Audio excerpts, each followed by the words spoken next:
Pak, sudah Pak. Rame aja deh. Wah. Kita lihat aja Pak nanti Pak. Iya, lihat aja nanti. Oke. Pak. Viral loh Pak. Bagus Pak. Viral loh Pak.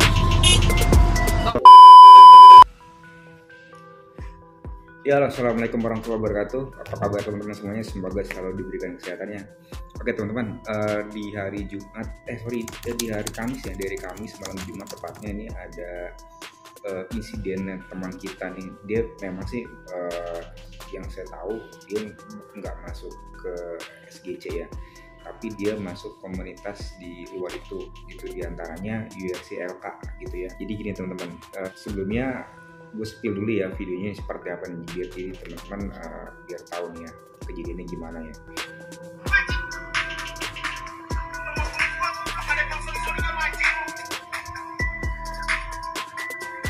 Wah, dia mukul teman-teman sekali ya. Oke.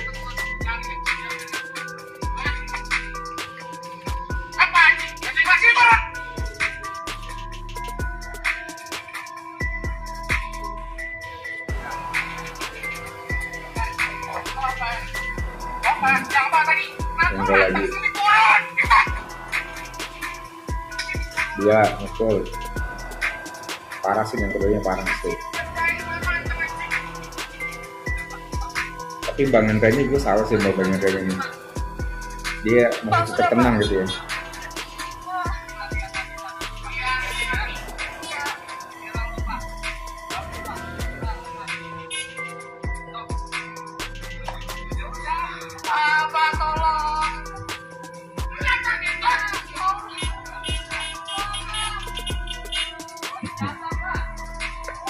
Dia ngancam juga dia guys. Ini kena pasal dia. Pasal penganiayaan, pasal pengancaman, sama dia bawa pistol ya. Ya oke, jadi gitu guys. Jadi kronologisnya itu si Bang Hendra ini ceritanya dia dari arah Tangerang, dia di jalur 3. Terus kemudian karena dia posisinya tuh mau ke arah keluar tol Tomang ya, jadi dia dari jalur 3 itu mengambil jalur kanan. Nah tiba-tiba dari sebelah kanan itu ada mobil sedan Mazda bernopol polisi, itu dia tiba-tiba nyalip. Jadi si Bang Hendra ini mau ngambil kanan, ngambil jalur 4, dia nggak dikasih, langsung nyerobot dari kanan. Si Bang Hendra-nya karena ngerasa nggak dikasih nih, dia langsung balik lagi ke jalur 3. Setelah itu si Mazda tadi yang lewat tadi, dia langsung malangin mobilnya Bang Hendra dan akhirnya terjadilah cocok. Nah, untuk lebih jelas lagi tampilin nih di acaranya Buya ya, si Bang Hendra dia cerita di situ kayak gini ceritanya. Oke, ini kejadiannya di mana Mas? Ya, kejadian saya dari arah Tangerang, posisi saya itu di Karangtengah tepatnya. Dapat orderan menuju ke apartemen Lagon. Oke. Pada saat saya masuk tol, seperti biasa, pas mau keluar pintu tol arah ke Tomang, keluar pintu tol, saya di situ keadaan macet dan padat. Terus saya ada di jalur 3 posisinya. Oke, 1, 2, 3. Kan ada 4 jalur tuh Pak. Yang 2 jalur itu buat naik ke atas, yang masuk tol lagi. Naik. Nah, saya ada di jalur 3. Berhubung saya mau keluar ke arah Tomang, Nggak mau ke atas ya? Nggak ke atas. Itu kan macet, saya mau pindah jalur. Jalur 4. Jalur 4. Posisi itu ada ruang kosong. Saya ngasih lampu sen dan saya belok. Nah, saya mau belok, langsung diserobot Mas. Padahal dia masih jauh? Masih jauh itu. Nah, ini lah. Masih jauh, dan posisi diserobot itu dia, ya saya pikir namanya di dunia jalanan disalip sama nyalip ya udahlah, biasa lah gitu. Ya udah saya balik ke jalur 3 lagi. Oke. Nah, pas saya balik jalur 3, dia mulai tuh ngotot. Nah, disitulah kejadian saya dipukulin gitu loh Pak. Cuma di situ doang? Iya, cuma hal sepele kayak begitu. Saya pikir. Tapi ini di luar sebelum kita lanjutkan ya. Nah itu guys, jadi ketika kejadian itu, nah barulah tadi muncul tuh maki-maki segala macam sampai mukul, nodong pistol ya. Ini sebenarnya dia kena pasal berlapis nih guys nih. Jadi setelah kejadian itu tuh Bang Hendra kejadiannya kalau nggak salah ya, yang gua tahu informasi dari berbagai sumber ya, itu kejadian sekitar jam 10:46. gitu itu kejadian. Terus setelah itu untungnya si penumpangnya itu dia berani lah gitu untuk memvideokan. Setelah itu kemudian setelah itu percakapan selesai ya, si Bang Hendra ini mengantarkan penumpangnya ke apartemen Lagon. Gue nggak tahu nih tempatnya apartemen Lagon ini di mana, karena apartemen Lagon itu ada beberapa ya, ada di Kemayoran, ada di Bekasi. Jadi setelah itu Bang Hendra ini dia langsung up ya videonya ke komunitas URC LK. Kemudian teman-teman di sana tuh dia langsung sigap, langsung saat itu juga Bang Hendra ini ditemenin sama teman-teman dari komunitas URC LK, dan di situ gue juga ada kenal juga sih submoderator dari Jakarta Utara ya, inisialnya Mbak Tante LD lah gitu ya. Dia langsung nemenin itu ke kantor polisi terdekat ya, dan langsung dibuat laporan itu kalau nggak salah gue ngeliat tuh di fotonya sekitar jam 1 lah gitu ya, itu buat laporan. Kemudian polisi langsung bekerja dengan timnya, itu kemudian di siang hari kalau nggak salah gue dapat informasinya itu langsung ketemu guys si pelakunya, namanya David Tulianto ya. Dia ketangkep di daerah apartemen di Bilang Serpong, daerah Tangerang Selatan gitu. Nah ternyata usut punya usut, si pelakunya ini nopolnya itu dia palsu ya. Nopolnya pertama dia memasukkan nopol, sama yang kedua dia memasukkan identitas. Jadi pada saat pertama kali itu si korban ketangkep ya, itu yang dia kasih itu adalah identitas palsu. Jadi terteranya itu namanya juga bukan David Tulianto, namanya itu adalah Daniel ya, Daniel Setiawan, tinggalnya di daerah Jakarta Selatan di bilangan daerah Ragunan lah ya, komplek Ragunan juga, komplek Polri di daerah Jakarta Selatan dekat Ragunan gitu. Nah ternyata itu juga palsu guys. Jadi dia udah memasukkan tuh ada dua ya, pertama memasukkan nopol, yang kedua memasukkan identitas gitu kan.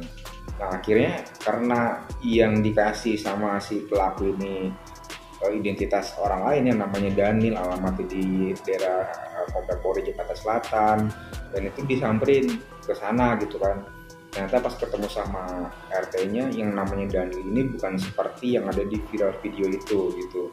Yang namanya Daniel ini adalah kerja sebagai karyawan dan dia punya perusahaan juga, tapi dia tuh katanya penderita stroke. Mungkin teman-teman kalau mau lihat videonya nanti ada di Tribun Pontianak gitu. Nanti semuanya ini informasi yang gue dapat nanti akan gue share linknya di deskripsi ya. Gue tuh dapatnya dari Kompas TV, dari channelnya Uya, terus dari Tribun Pontianak. Nah itu informasi itu semuanya gue gabungin dan akhirnya gue bisa menerangkan seperti ini kejadiannya gitu.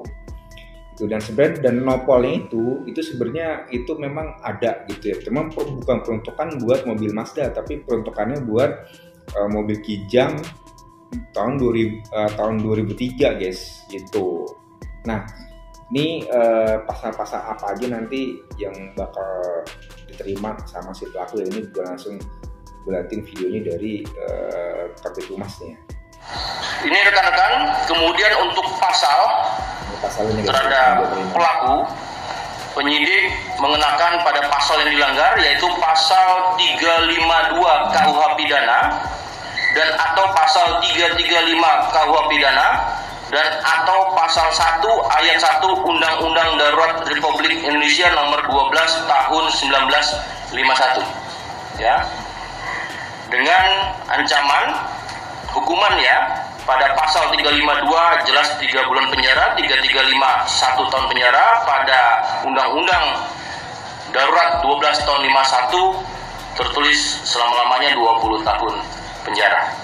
Tentu ini yang bisa kami sampaikan rekan-rekan. Sekali lagi, melihat pada suatu peristiwa ataupun kejadian harus dilihat secara utuh, tidak bisa kita langsung menyimpulkan terhadap sesuatu secara analisa cepat. Maka metode dari Polda Metro Jaya pada waktu kurang dari 1x24 jam ini dengan waktu yang cukup, dengan alat bukti yang ada, maka tentu metodenya adalah baik prosedur teknis dipadukan dengan secara saintifik. Nah 335 itu pasal pengancaman guys, jadi dia kena paling lama hukuman itu 1 tahun penjara ya. Yang 352 itu 3 bulan penjara. Yang paling berat ini nih, yang mungkin yang 20 tahun ini guys. Ayat 1 Undang-Undang Darurat Republik Indonesia nomor 12 tahun 1951 ya, dengan ancaman 20 penjara. hukuman ya pada pasal 352 jelas 3 bulan penjara, 335 1 tahun penjara, pada Undang-Undang Darurat 12 tahun 51 tertulis selama-lamanya 20 tahun penjara. Tentu ini yang bisa kami sampaikan rekan. Nah gitu guys, jadi ini kita belajar undang-undang juga guys ya. Jadi dengan adanya peristiwa ini gue jadi kepo nih, jadi pengen tahu gue sebenarnya kalau kita ribut di jalanan tuh undang-undangnya itu seperti apa gitu. Jadi undang-undang itu ada beberapa guys ya, kayak misalkan 352 itu kan kayak ringan gitu ya. Jadi kayak misalkan kita nampar orang nih, ya dia cuma memar doang nih, itu kena pasal 352 kurungan maksimal 3 bulan. Tapi kalau misalkan kita nih mukul nih sampai istilahnya dia masuk rumah sakitnya, terus kemudian sampai dia nggak bisa melakukan aktivitas, mungkin kerja gitu ya, itu kurungannya bisa 4 tahun guys. Kalau misalkan sampai meninggal itu kurungannya 7 tahun ya. Koreksi gue guys kalau misalkan gue salah. Jadi ya ini gue dapet informasinya ya, gue ngeliat di akhirnya gue coba browsing tentang pasal KUHP penganiayaan itu seperti apa gitu dan hukumannya berapa lama gitu. Jadi kalau menurut gue sih ini buat pelajaran kita juga semua. Kalau misalkan terjadi ada konflik di jalanan, mendingan ya udahlah kita tahan emosi, karena emosi itu nggak bisa membuat semuanya tuh jadi ini guys ya, nggak bisa menyelesaikan masalah gitu, yang ada malah menambah masalah gitu. Dan terakhir nih guys nih ya, yang pertanyaan ini yang masih nyangkut di pertanyaan gue, mungkin gue juga akan nanya teman-teman gimana gitu ya pendapat teman-teman yang pertanyaan gue ini ya. Kalau misalkan nih ada kejadian seperti ini ya, atau bukan masalah kejadian di jalan deh, kayak misalkan kita ada perampokan atau yang mengancam jiwa dan harta kita gitu ya, terus kita melawan dan akhirnya kita bisa melumpuhkan si rampok ya, atau si pembegal atau si pelaku sampai mungkin dia nggak berdaya atau mungkin meninggal gitu ya, karena kita kan mempertahankan itu gitu ya. Dan misalkan nggak ada bukti di jalan, misalkan nggak ada CCTV atau mungkin sepi gitu ya, nggak ada orang yang merekam, kita juga nggak sempat merekam gitu. Nah itu kira-kira menurut teman-teman bagaimana gitu ya, apakah kita kena penjara juga atau enggak? Tapi ada beberapa informasi yang beredar tuh ada sempat itu ditahan gitu ya, yang melakukan pembunuhan karena nggak ada bukti gitu guys gitu. Jadi menurut teman-teman gimana? Tolong kita diskusi ya masalah ini di kolom komentar ya. Oke gitu aja guys, semoga pelajaran ini menjadi semoga kejadian ini menjadi pelajaran buat kita semua, sebenarnya buat saya pribadi juga ya, agar lebih berhati-hati lagi di jalan dan menjaga emosi ya gitu ya. Ya, assalamualaikum warahmatullahi wabarakatuh. Salam satu aspal.